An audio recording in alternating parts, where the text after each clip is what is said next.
বর্ষাকাল হওয়াতে ছাদে তেমন একটা ওঠা হয় না, আর লেবু গাছের খেয়ালও তেমন একটা রাখা হয় না। যেহেতু বর্ষাকাল সেহেতু পানি দিতে হয় না, যার কারণে ছাদে তেমন একটা আসে না। তো আজকে হঠাৎ করে আসলাম, আসার পরে দেখতেছি যে গাছের গোড়ায় বেশ কিছু ঘাস আর কিছু ফুল গাছ ফুটেছে। আর লেবু গাছে যে লেবু ধরেছিল সেটা এই সাইজের হয়ে হয়ে অধিকাংশ লেবু ঝরে গেছে।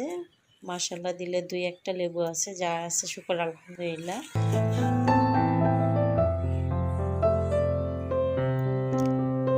আসসালামু আলাইকুম, আমি লিলি, বাংলাদেশি ব্লগার। লিলিস ফ্যামিলিতে সবাইকে আরও একবার স্বাগত জানাই। কাছে কিংবা দূরে, দেশে বা দেশের বাহিরে যে যেখান থেকে দেখছেন, আশা করি সবাই ভালো আছেন, সুস্থ আছেন। শুকর আলহামদুলিল্লাহ, আমরাও বেশ ভালো আছি।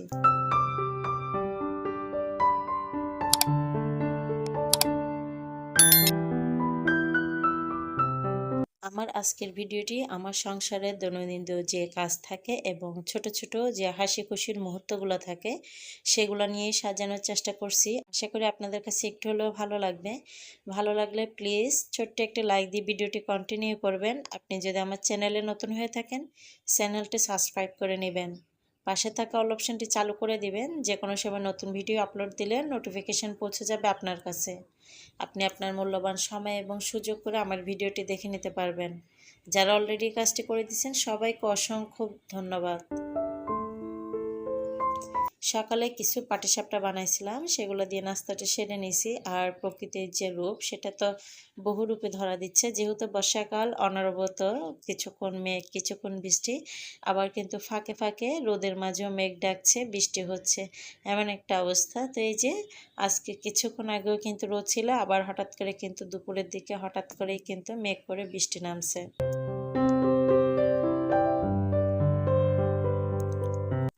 প্রকৃতির নিয়মেই চলবে, এটাই স্বাভাবিক। সংসারে যে নির্ধারিত কিছু নিয়ম কারণ থাকে সেগুলোর মধ্যে দিয়ে চলবে, সেটাই কিন্তু স্বাভাবিক। আজকে কিছু মুরগির মাংস রান্না করে নিব, সাথে কিছু মিষ্টি কুমড়া শাক। আর এই মিষ্টি কুমড়া শাকগুলো আমাদের যে দারোয়ান চাচা আছে, উনি আমাদের সাইডেই একটু খালি জায়গার মধ্যে কিছু ফসল চাষ করেন, সেখানে এই শাকগুলো হয়েছিল। তো উনি ফাঁকে ফাঁকে এই চাষগুলা করেন, এবং এখানে যেটা ফলে বা যে কোনো শাকসবজি ফলে সেটা আমরা যারা ভাড়াটিয়া আছি তাদের কাছে স্বল্প মূল্যে বিক্রি করার চেষ্টা করেন বা বিক্রি করেন। সেখান থেকে কিছু শাক দিয়ে গেছিল চাচা। তো সেই শাকগুলা দিয়ে চিংড়ি মাছ দিয়ে রান্নাটা বসাই দিছি। আর অন্যদিকে কিছু চিকেন যেটা রান্না করব সেটা মেরিনেট করে কিছুক্ষণের জন্য রেখে দিচ্ছি।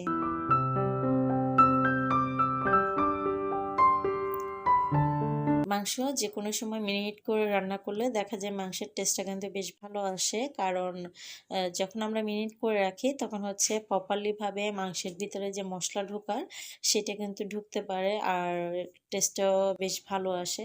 সেজন্য আমি চেষ্টা করি যখনই সময় পাই বা যতটুকু সময় পাই মাংসটা মেরিনেট করে রেখে তারপরে রান্নাটা করে নেওয়ার। মাংস মেরিনেট করে রাখার পরে মাংস রান্নার যেটা বসাবো সেটার জন্য যে বাকি যে মশলা বা পেঁয়াজ রসুন পেস্ট ইত্যাদি যেগুলো থাকে আমরা ইউজ করে থাকি সেগুলোই রেডি করে নিচ্ছি।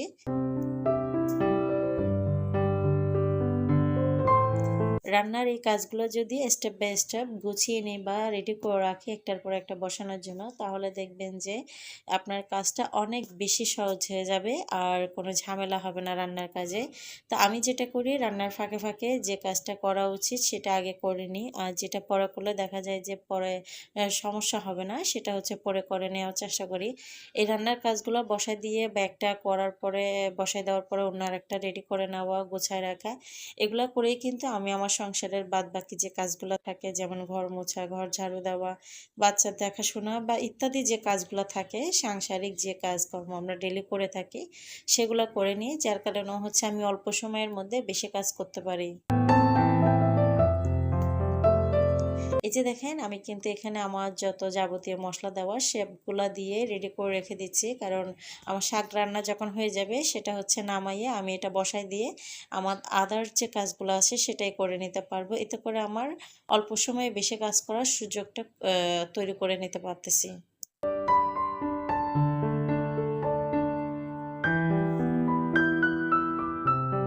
মারে কিন্তু আরও অনেক কাজ করে নিছি। সেটার পরেই কিন্তু এসে আমি আমার শাকটা চেক করে তারপর হচ্ছে চিকেনটা বসাই দিচ্ছি।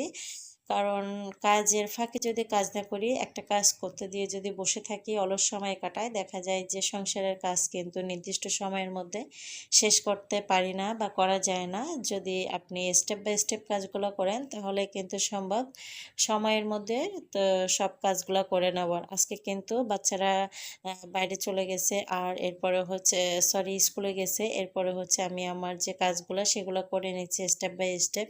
কারণ বাচ্চা আসলে তখন বাচ্চার দেখাশোনা থাকে, ৩ বাচ্চা দুষ্টুমি করে, দেখা যায় অনেক কাজ এলোমেলো হয়ে যায়। তো ওরা বাইরে থাকা অবস্থায় বা স্কুলে থাকা অবস্থায় কিন্তু আমার ঘরের অধিকাংশই কাজ বলতে পারেন, মোটামুটি যত কাজ থাকে আমি কিন্তু সবগুলোই কমপ্লিট করে নেওয়ার চেষ্টা করি। এই যে দেখেন বাচ্চারা কিন্তু স্কুল থেকে চলে আসছে, আর বাচ্চাদেরকে নিয়ে আসার সময় হচ্ছে গিয়ে বাইরে থেকে কিছু সিঙ্গারা নিয়ে আসছিলাম, সেগুলাই দিয়ে দিচ্ছি।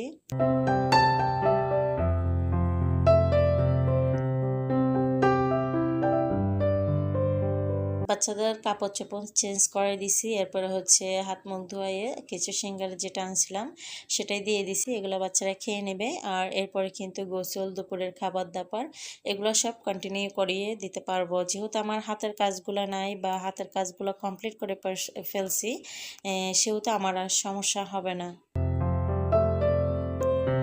এখানে হচ্ছে কিছু মশারি ভিজা দিছিলাম, কিছু কাপড় ভিজা দিছিলাম, সেগুলাই কিন্তু ধুয়ে দিব। এরপর হচ্ছে ঘর মোছার যে কাজটা থাকে সেটা করতে যাব। কারণ এই কাজটা আগে করার কারণ হচ্ছে এটা কিন্তু আমি ঘর মুছে এসেও একেবারে যখন ফ্রেশ হব তখন করতে পারতাম। তবে এই কাজটা করে রেখে গেলে হবে যে এটার পানি ঝরার যে কাজটা থাকবে সেটা কিন্তু হয়ে যাবে, বা শুকাত দেওয়ার যে কাজটা থাকবে সেটাও কিন্তু আমি করে নিতে পারবো। তো পরবর্তীতে গোসলের সময় হচ্ছে আমার আর ঝামেলা হবে না। যার কারণে হচ্ছে যে কাজটা আগে করলে আমার সুবিধা হয় সেই কাজটা সেইভাবে করে নেওয়ার চেষ্টা করি।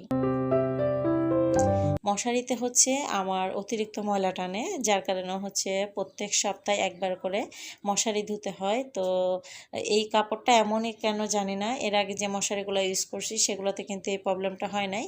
তো এই কাপড়টাতে হচ্ছে এরকম হয় যে কয়েকদিন গেলে না একদম এক ধরনের একটা ময়লা পড়ে, যেটা হচ্ছে হাত দিলে হাতে বোঝা যায় বা হাতে লাগে, এক ধরনের একটা আঠা আঠা ভাব চলে আসে যেটাতে ময়লা হয়েছে। এত বেশি ময়লা টানে কাপড়টাতে। তো মশারি ধুয়ে হচ্ছে আমি ব্যালকনিতে, বাথরুমে পানি ঝরা দিয়ে রাখার পরে হচ্ছে আমার ঘর ক্লিনের যে কাজটা থাকে সেটা করে নিচ্ছি। আর এটা তো আপনারা সবাই জানেন, বরাবরই আমি হচ্ছে হাত দিয়ে বসে ঘর পরিষ্কার করার চেষ্টা করি। তো আমার আজকের ভিডিওতে যদি কোনো ভুল ত্রুটি হয়ে থাকে সবাই ক্ষমা সুন্দর দৃষ্টিতে দেখবেন। আমার আজকের ভিডিও আর বড় করব না, এখানেই শেষ করব। সবাই ভালো থাকবেন, সুস্থ থাকবেন, আমার জন্য আমার পরিবারের জন্য দোয়া করবেন। আমিও আপনার জন্য আপনার পরিবারের জন্য দোয়া করব। সবাই ভালো থাকবেন, সুস্থ থাকবেন। আল্লাহ হাফেজ। আসসালামু আলাইকুম।